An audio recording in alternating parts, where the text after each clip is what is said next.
നമസ്കാരം. ശ്രീ സായി സച്ചരിതം അധ്യായം 23. യോഗവും ഉള്ളിയും. ശ്യാമയെ പാമ്പു കടിച്ചത് സുഖപ്പെടുത്തൽ.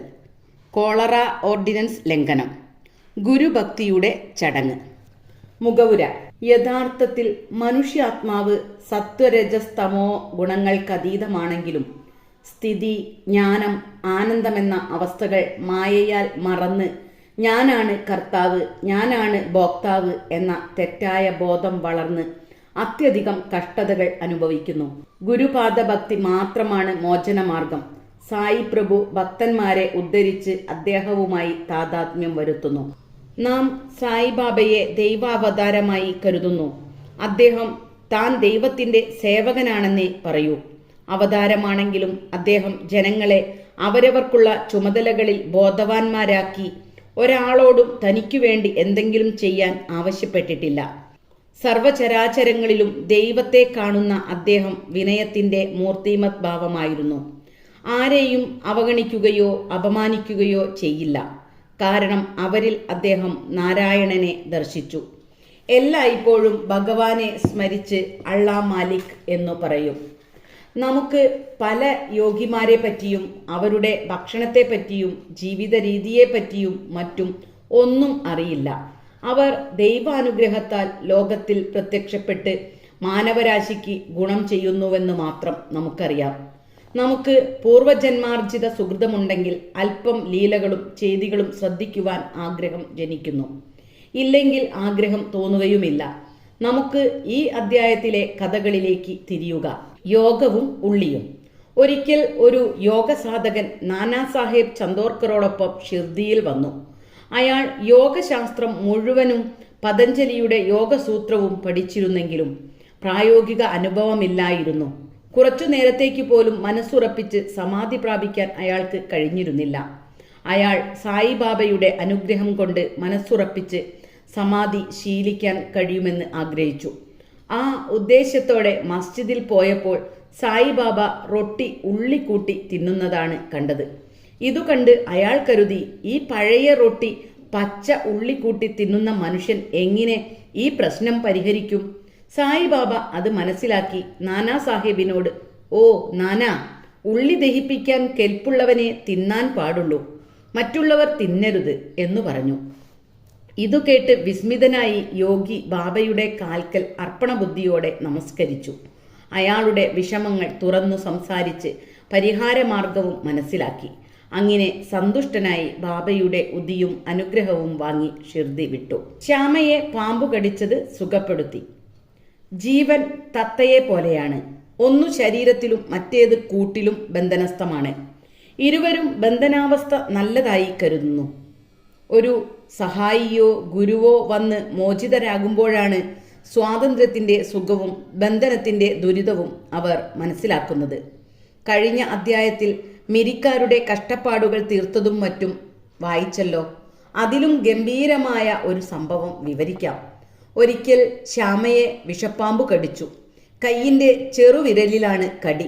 വിഷം ദേഹത്തിൽ വ്യാപിക്കാൻ തുടങ്ങി. ഭയങ്കര വേദന അനുഭവിച്ചു. ശ്യാമ താൻ മരിക്കുമെന്നുറപ്പിച്ചു. അയാളുടെ സുഹൃത്തുക്കൾ അയാളെ വിഷമിറക്കാൻ പതിവുള്ള വിഡോബ ക്ഷേത്രത്തിലേക്ക് കൊണ്ടുപോവാൻ നോക്കി. പക്ഷേ ശ്യാമ മസ്ജിദിലേക്കോടി, അയാളുടെ ഭഗവാന്റെ അടുക്കലേക്ക്. ബാബ അലറി, ദുഷ്ടപുരോഹിത, ഇങ്ങോട്ട് കയറരുത്, കയറിയാൽ നോക്കിക്കോ. എന്നിട്ട് വീണ്ടും അലറി, പോ, കടന്നു പോ, താഴെ ഇറങ്ങി. ബാബയെ കോപിച്ച് ചുവന്നു കണ്ട ശ്യാമ അന്തം വിട്ട് നിരാശനായി. എവിടെ പോവാനാണ് അയാൾ? ജീവിക്കാനുള്ള പ്രതീക്ഷ നശിച്ച് അയാൾ നിശബ്ദനായിരുന്നു. കുറച്ചു കഴിഞ്ഞ് ബാബ ശാന്തനായപ്പോൾ ശ്യാമ അടുത്തുപോയിരുന്നു. അപ്പോൾ ബാബ പറഞ്ഞു, ഒന്നും ഭയപ്പെടേണ്ട, ഒന്നും കരുതേണ്ട. ദയാലുവായ ഫക്കീർ നിന്നെ രക്ഷിക്കും. വീട്ടിൽ പോയി ശാന്തനായിരിക്കൂ, പുറത്തു പോകണ്ട. എന്നിൽ വിശ്വസിച്ച് നിർഭയനായി പേടി കൂടാതെ ഇരുന്നാൽ മതി. അങ്ങനെ അയാളെ വീട്ടിലേക്ക് അയച്ചു. ഉടനെ താത്യാ സാഹേബിനെയും കാക്കാ സാഹേബ് ദീക്ഷിത്തിനെയും പറഞ്ഞയച്ച് എന്തു വേണമെങ്കിലും കഴിക്കുകയും വീട്ടിൽ നടക്കുകയുമാവാം, പക്ഷേ കിടക്കുകയോ ഉറങ്ങുകയോ ചെയ്യരുതെന്ന് അറിയിച്ചു. ശ്യാമ അതുപ്രകാരം ചെയ്തു. സുഖപ്പെട്ടു. ബാബയുടെ ആജ്ഞ, പോ, കടന്നുപോ, ഇറങ്ങു താഴെ, എന്ന് പുറമേ തോന്നും പോലെ ശ്യാമയോട് പറഞ്ഞതല്ല, വിഷത്തിനോടായിരുന്നു. മറ്റു മന്ത്രവാദികളെ പോലെ ബാബയ്ക്ക് പ്രത്യേക മന്ത്രമോ വെള്ളമോ അരിയോ ജപിച്ചു കൊടുക്കലോ ഒന്നും ആവശ്യമില്ല. അദ്ദേഹത്തിൻ്റെ വാക്പ്രഭാവം കൊണ്ട് മാത്രം ശ്യാമ രക്ഷപ്പെട്ടു. ഈ കഥയും ഇത്തരം മറ്റു കഥകളും കേൾക്കുന്നവർക്ക് ബാബാപാദങ്ങളിൽ ഭക്തി ഉറച്ചു കിട്ടും. മായാസാഗരം കടക്കാനുള്ള ഒരേ വഴി ബാബാപാദങ്ങൾ മനസ്സിൽ ധ്യാനിക്കൽ തന്നെയാണ്. കോളറ. ഒരിക്കൽ ഷിർദിയിൽ കോളറ പടർന്നു പിടിച്ചു. ജനങ്ങൾ പേടിച്ച് ഗ്രാമത്തിന് പുറത്തുള്ളവരുമായുള്ള എല്ലാ സമ്പർക്കവും നിർത്തി. പഞ്ചായത്ത് കൂടി 2 ഓർഡിനൻസുകൾ പാസാക്കി. 1, വിറകു വാങ്ങി ഗ്രാമത്തിൽ കൊണ്ടുവരാൻ പാടില്ല. 2, ആടിനെ അറക്കരുത്. ആരെങ്കിലും ഇതു ലംഘിച്ചാൽ പഞ്ചായത്ത് പിഴ വസൂലാക്കും. ബാബയ്ക്ക് ഇതെല്ലാം അന്ധവിശ്വാസമാണെന്നറിയാവുന്നത് കൊണ്ട് അതൊന്നും വില വെച്ചില്ല. അന്നേരം ഒരു വിറകുവണ്ടി ഗ്രാമാതിർത്തിയിൽ വന്ന് ഉള്ളിൽ വരാൻ അനുവാദം ചോദിച്ചു. വിറകിന് കടുത്ത ക്ഷാമമുണ്ടായിട്ടും നാട്ടുകാർ വണ്ടി വരാൻ അനുവദിച്ചില്ല. പക്ഷേ ബാബയ്ക്കെതിരെ നിൽക്കാൻ ആർക്കും ധൈര്യമുണ്ടായില്ല.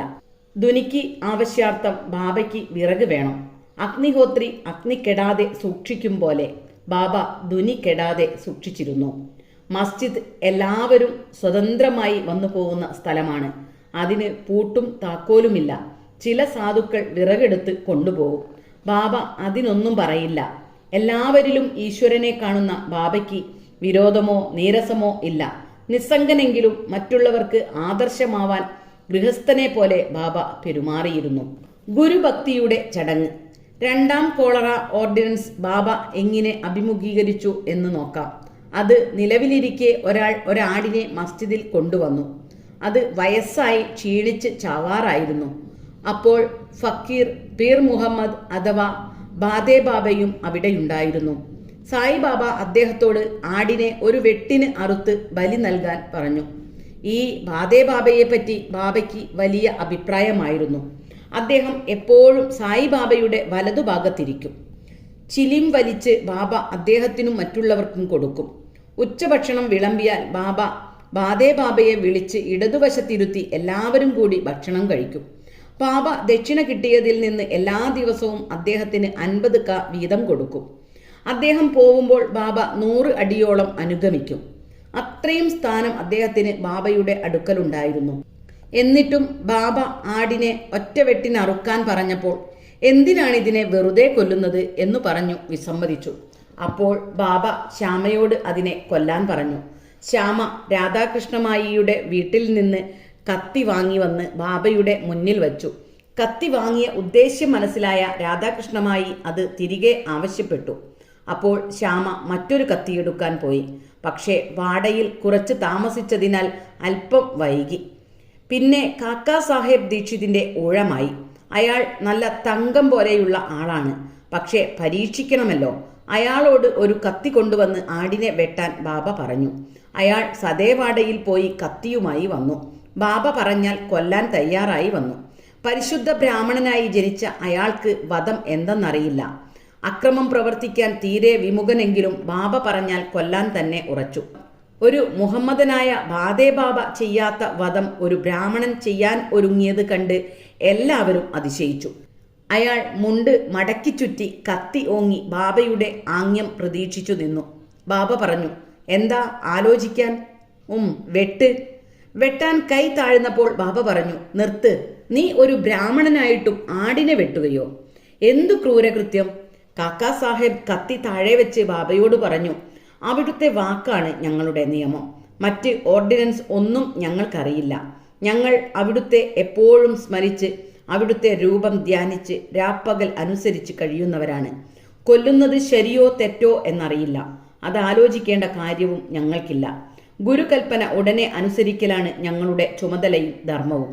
അപ്പോൾ ബാബ പറഞ്ഞു, അദ്ദേഹം തന്നെ കൊല്ലും കൊലയും നടത്തിക്കൊള്ളാമെന്ന്.